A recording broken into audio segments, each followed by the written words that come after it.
애니메이션의 오프닝과 엔딩은 말 그대로 작품의 시작과 끝을 담당하며 전체 완성도를 책임지는 구간인데요. 요즘은 OTT 서비스에서 자동으로 넘겨주는 기능이 있기도 하지만 업계에서 가장 유명하고 실력 있는 애니메이터나 연출가를 감독으로 앞세울 정도로 중요하죠. 오프닝과 엔딩은 매화 반복 노출된다는 이점을 가지고 있기도 한데 이런 특성을 활용해 많은 애니메이션에서 오프닝과 엔딩의 숨은 복선이나 스포일러를 심어두는 일종의 서사 트릭을 사용하기도 하는데요. 그렇다면 오늘은 역대급으로 충격적인 오프닝, 엔딩으로 큰 화제를 몰고 온 작품들을 함께 살펴볼까요?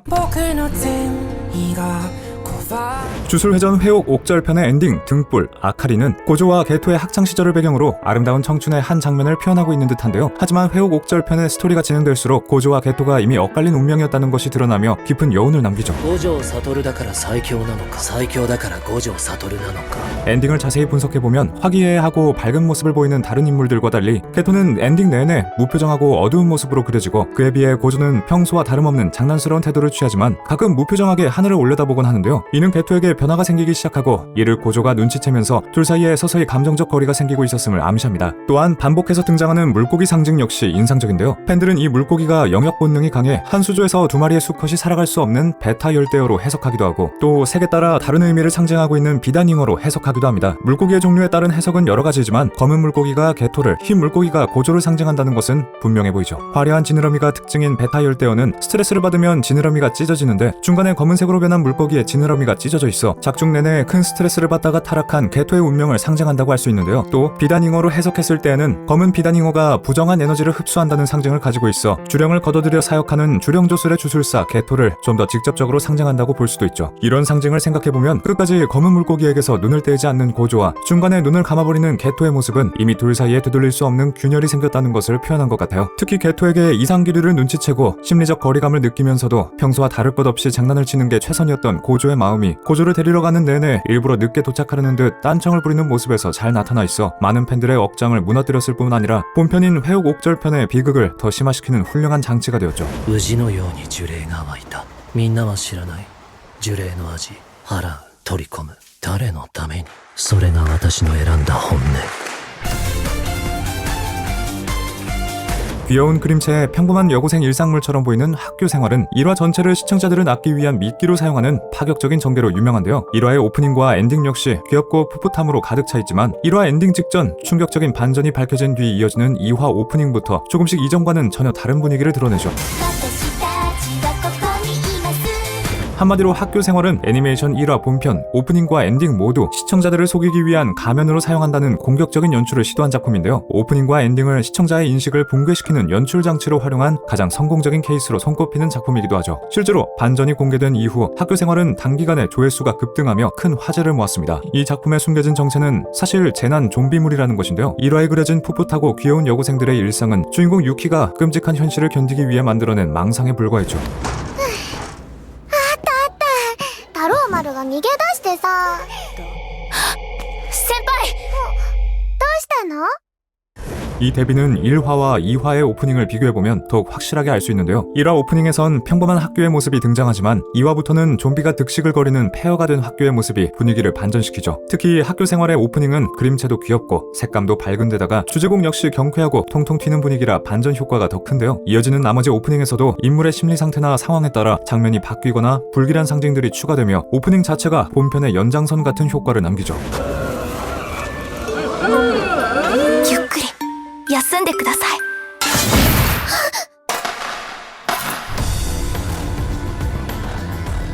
이전까지 찾아보기 힘들었던 역대급 심리 스릴러라는 평가를 받으며 지금까지도 꾸준히 회자되고 있는 스르라미 울적에는 오프닝부터 다른 작품과 확연히 구별되는 파격적인 연출을 시도했는데요. 대부분의 애니메이션이 색감이나 노이즈 효과 혹은 복선이나 스포일러를 숨겨둔 상징으로 시각적으로 충격을 주는 반면 스르라미 울적의 오프닝은 청각을 자극하여 불안감을 심어줍니다. 백마스킹이라는 편집 기법을 사용하여 노래를 반대로 역재생하면 숨겨진 메시지가 나타나는 방식을 택한 것이죠. 오프닝곡 스르라미 울적의 도입부에는 정체를 알 수 없는 불분명한 가사가 반복되는데요. 이 부분을 역재생하면 도망칠 수 없어라는 섬뜩한 메시지가 또렷하게 들리죠.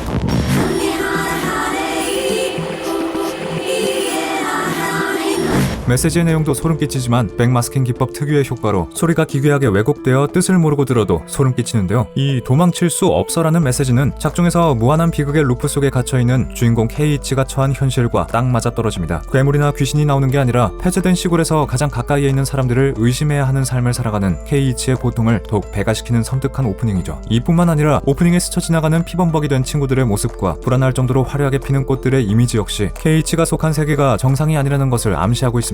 오프닝부터 시각과 청각을 동시에 자극하며 본편이 시작되기 전부터 공포심이 들게 하는 공격적인 연출이었습니다. 人間が犯人なんだと思います。お社様ってのはいるんだと思います。ずっとつけてくるんですよ。すぐ後ろにな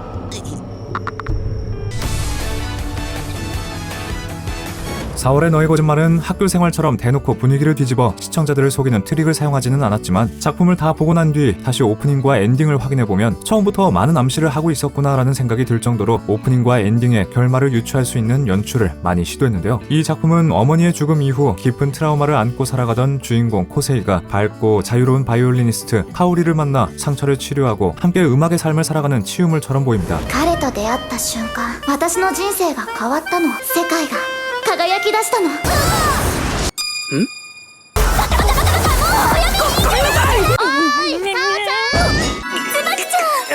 하지만 이야기가 진행될수록 두 사람의 우정은 끝까지 이어지지 못하고 코세이는 치유와 동시에 카오리를 잃는 또 다른 상실을 겪게 되죠. 그래서 이 이야기는 결국 아름답지만 비극적인 결말로 마무리됩니다. 4월의 너의 거짓말 속 오프닝과 엔딩은 이런 결말을 직접적으로 말하지는 않았지만 둘의 관계가 오래 이어질 수 없다는 것을 여러 가지 장면들로 암시하고 있는데요. 코세이와 카오리의 시선이 미묘하게 엇갈려 서로 다른 방향을 향하고 있다거나 카오리가 물속으로 가라앉거나 눈물을 흘리는 장면들은 작품을 다 보고 나면 전혀 다른 의미로 다가오죠. 또한 벚꽃이 흩날리며 지는 연출이나 텅 빈 피아노 의자의 등장은 결말을 좀 더 직접적으로 암시하는데요. 특히 엔딩에서는 카오리가 왜인지 현실에 존재하지 않고 누군가의 기억이나 잔상처럼 표현되고 있다는 점도 결말의 슬픔과 여운이 잘 느껴지는 슬픈 연출이라는 생각이 듭니다.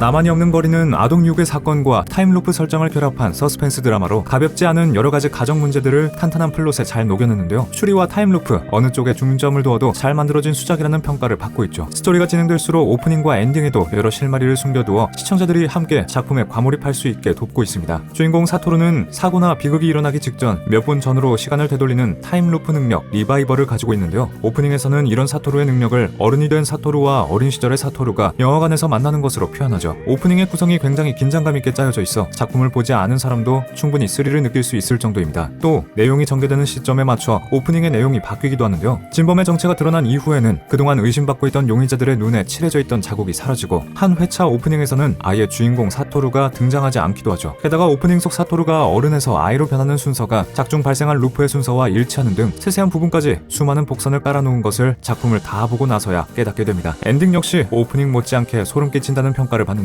노골적으로 복선을 넣어놓은 것은 아니지만 곳곳에 깨알같은 스포일러를 배치해놓았습니다. 게다가 노래의 분위기도 전체적으로 음산하고 가사까지 스토리와 완벽히 맞물린 덕분에 본편이 끝난 뒤에도 작품의 여운과 긴장감을 더 길게 느낄 수 있죠. ひなずきかよ。ひなずきを見た最後の姿だった。ここが18年前。俺は未来を変えたい。ヤシロ、俺の記憶は戻っているぞ。 약속의 네버랜드는 동화 같은 환상적인 분위기와 귀여운 캐릭터들이 등장해 아름다운 판타지물로 착각하기 쉽지만 사실 정말 암울하고 삭막한 이야기를 담은 작품인데요. 비록 수작으로 꼽혔던 원작과 1기 애니메이션에 비해 2기 애니메이션이 최악의 전개를 펼쳐 큰 논란이 있었지만 작품 특유의 분위기나 세계관만큼은 깊은 인상을 남겼죠. 작중 등장하는 아이들은 고아원에서 생활하지만 보호자 이자벨라의 보살핌 아래 거북이엔 가족처럼 평화로운 나날을 보내는데요. 私書くね。みんなのこと絶対忘れない。 やっぱり人間の肉が一番だ。私たちは食料。 하지만 이 고아원은 아이들을 보호하는 장소가 아니라 농장처럼 출하하기 위해 키우는 시스템이었고 이 사실을 알아낸 주인공들은 불리한 아이의 몸으로 어른들을 따돌리고 이곳을 탈출해야만 하는데요. 아이들이 처한 이런 막막한 현실은 약속의 네버랜드의 1기 오프닝부터 암시됩니다. 첫인상처럼 겉보기엔 밝고 동화적인 연출이 이어지지만 자세히 보면 아이들이 느끼고 있는 불안과 탈출에 대한 강박 그리고 그런 아이들을 감시하는 감시자의 시선이 촘촘하게 숨어있죠. 화려한 액션 속에 스쳐가는 쇠창살 이미지나 아이들의 목에 번호가 쓰여진 장면은 짧은 순간이라도 섬뜩한 인상을 남기는데요. 있는데요. 오프닝뿐만 아니라 엔딩에서도 색이 바래지거나 시들어가는 꽃의 모습을 통해 고아원의 출하 시스템에 희생당하고 있는 아이들의 운명을 표현하고 있죠. 逃げよう今ここを出るんだ命はくれてやる脱獄を必ず成功させる 엔젤 비트 역시 슬픈 스토리에 임팩트를 더해주는 주제곡 덕분에 많은 팬들의 눈물을 쏙 빼놓은 애니메이션 중 하나인데요. 사후 세계를 배경으로 미련을 안고 죽은 청춘들이 마지막 이별을 준비하는 이야기죠. 겉보기에는 개그와 액션이 섞인 학원물처럼 보이지만 삶과 죽음 그리고 이별을 다루는 감정적인 서사로 큰 화제가 됐습니다. あの時と同じだ。トルナ、ヒナタ、お前に消えてほしくない。 작품 속에 등장하는 사후 세계는 미련 때문에 떠나지 못한 이들이 머무는 장소인데요. 그 미련을 내려놓는 순간 완전히 그곳을 떠나 성불할 수 있게 되고 친구들이 성불할 수 있게 돕는 인물이 바로 주인공 오토나 씨입니다. 오토나 씨는 친구들의 행복을 위해 그들이 성불할 수 있게 최선을 다해 돕지만 아이러니하게도 소중한 친구들을 하나씩 잃으며 가장 큰 상실을 경험하게 되는데요. 그래서 오토나 씨는 시간이 지날수록 점점 혼자가 되어가고 가장 마지막까지 남아 슬픈 이별을 경험해야 하는 오토나 씨의 심경은 오프닝에서 효과적으로 드러납니다. 초반에는 여러 인물이 함께 오프닝에 등장하지만 이야기가 진행되면서 조금씩 변해 성불한 인물들이 빠지고 빈자리가 늘어나는데요. 오토나 씨가 느끼는 상실감을 극적으로 강조하지 않고 늘어난 빈자리만을 시각적으로 보여주어 오프닝을 확인한 사람들은 그들의 부재를 더 깊게 체감하게 되죠. 私にも信じさせて生きることは素晴らしいんだって。かなて愛してる。消えないでくれ。命をくれて本当にありがとう。 시간을 되돌려 과거로 돌아가 보고 싶다는 생각 해본 적 있으신가요? 슈타인즈 게이트의 주인공 오카베는 누구나 해봤을 이런 상상을 실제로 구현해낸 천재적인 발명가인데요. 하지만 과거로의 시간여행은 상상했던 것처럼 아름다운 판타지가 아니었죠. 오카베가 과거로 돌아가 무언가를 바꾸면 마치 나비 효과처럼 전혀 예상치 못한 고통이나 희생이 뒤따르게 됩니다. 逃げたって苦しくなるだけよマユリが死ぬところを見るだけなのよ俺が何回マユリの死を見てきたと思ってる。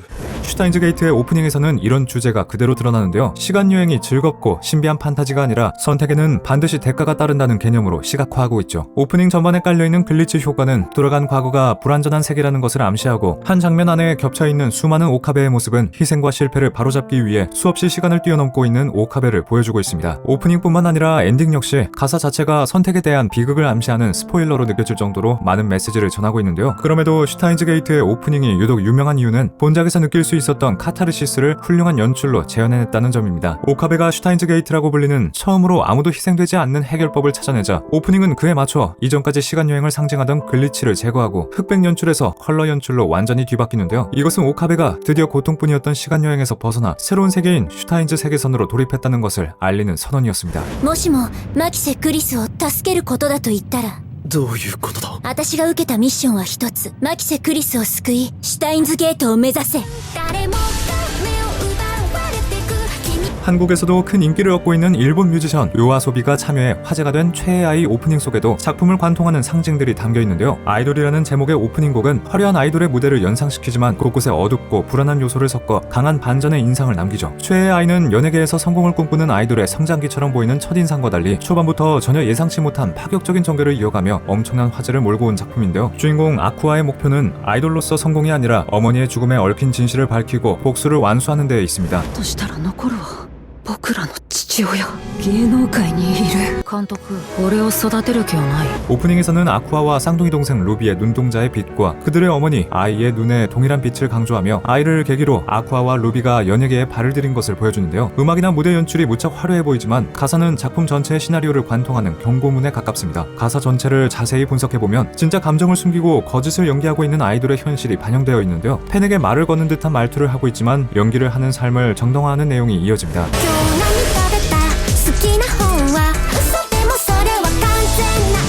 게다가 무대의 화려한 빛과 짙은 그림자의 대비는 겉으로는 찬란한 아이돌이었지만 사실은 불행했던 아이의 삶과 복수를 다짐하는 아쿠아의 마음을 표현하고 있죠. 화려한 아이돌 스타의 삶을 그린 줄 알았던 첫인상을 정면 돌파해 작품의 전체적인 전개 방향을 요약한 듯한 오프닝이었습니다. 俺はまだ死んでられない愛をあんな目に遭わせた奴が俺の手で殺すまでは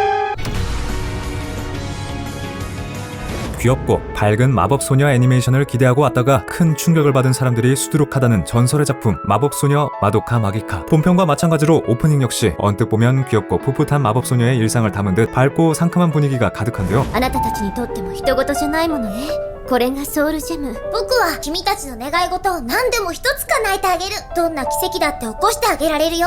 하지만 마법소녀 마도카 마기카를 끝까지 보고 다시 오프닝 커넥트를 보게 되면 첫인상과는 전혀 다른 내용을 담고 있다는 것을 깨닫게 됩니다. 특히 결정적인 시점은 호무라의 과거가 나오는 10화 이후이죠. 10화에서는 그동안 오프닝으로 사용되던 곡 커넥트가 처음으로 엔딩으로 삽입되며 숨기고 있던 진짜 의미가 드러납니다. 어떤 어려움과 고통이 있어도 포기하지 말고 앞으로 걸어가자는 메시지를 담고 있는 오프닝 곡 커넥트의 가사는 처음에는 정의를 위해 싸우는 마법소녀의 각오를 담은 것처럼 보이지만 사실 이 곡의 화자는 마도카가 아니라 마도카의 친구 호무라인데요. 호무라는 마도카가 큐베와 계약하는 것을 막기 위해 수없이 시간을 되돌리며 똑같은 비극을 끊임없이 겪는 인물이죠. 10화에서 호무라의 과거가 밝혀진 뒤 가사를 다시 들어보면 이 노래가 더 이상 밝고 희망적인 노래로 들리지 않습니다. 끝없이 반복되는 절망 속에서도 싸움을 포기할 수 없었던 호무라의 마음이 그대로 담겨있는 충격적이고 슬픈 내용이죠. 작품을 보고 가사를 다시 곱씹어보면 이 작품이 왜 꿈도 희망도 없는 이야기로 불리는지 이해할 수 있게 됩니다. やらせないわ。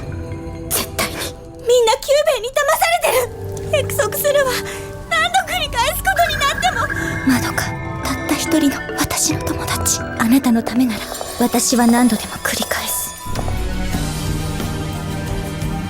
대망의 1위는 바로 진격의 거인의 2기 엔딩 황혼의 새입니다. 원작자 이사야마 하지메가 직접 콘티에 참여했다고 알려진 이 엔딩은 중세풍 벽화나 사파처럼 보이는 이미지들로만 구성되어 있는데요. 음산한 분위기를 연출하기 위한 장치처럼 보이지만 사실 이 엔딩은 진격의 거인의 결말 장면을 담아낸 역사서와 같습니다. 그림체 자체가 고대 유물이나 연대기에서 본 듯한 느낌이라 그려진 그림들도 단순한 일러스트라기보다는 한 국가나 문명의 역사를 그린 것처럼 느껴지는데요. 실제로 황혼의 새에 등장하는 사파들은 이후 밝혀질 진실을 보여주고 있죠. 일단 처음 시작부터 등장하는 장면은 유미르가 대지의 악마와 계약을 하는 모습인데요. 이 그림이 등장하는 엔딩이 고작 2기의 엔딩이라는 점을 생각하면 이미 이 그림 자체가 상상을 초월하는 스포일러라고 할 수 있습니다. 이 장면뿐만 아니라 유미르의 시체를 나눠먹는 새 아이의 모습이나 마레인들이 엘디아에 당한 학살, 그 중에서도 라고의 비극을 연상하는 그림, 심지어 땅울림을 암시하는 그림까지 이어지고 마지막에는 시조의 거인이 X 표시가 되어 있는 등 한마디로 이 하나의 엔딩 안에 진격의 거인의 전체 서사가 압축되어 있다고 해도 과언이 아닌데요. 하지만 이 엔딩이 방영되었을 당시에 팬들은 아무것도 예상하지 못했고 이 엔딩을 그저 기괴하고 소름 끼치는 연출 정도로만 받아들였죠. 이윽고 비밀이 밝혀지고 진격의 거인이 완결된 뒤에야 비로소 이 엔딩의 메시지가 밝혀지며 엄청난 화제가 되었습니다. 진격의 거인의 결말은 이때부터 정해져 있었던 셈이었으니까요. 그래서 황혼의 새는 결말을 노골적으로 대거 스포했음에도 아무도 눈치채지 못했던 역대급 엔딩으로 남아있습니다.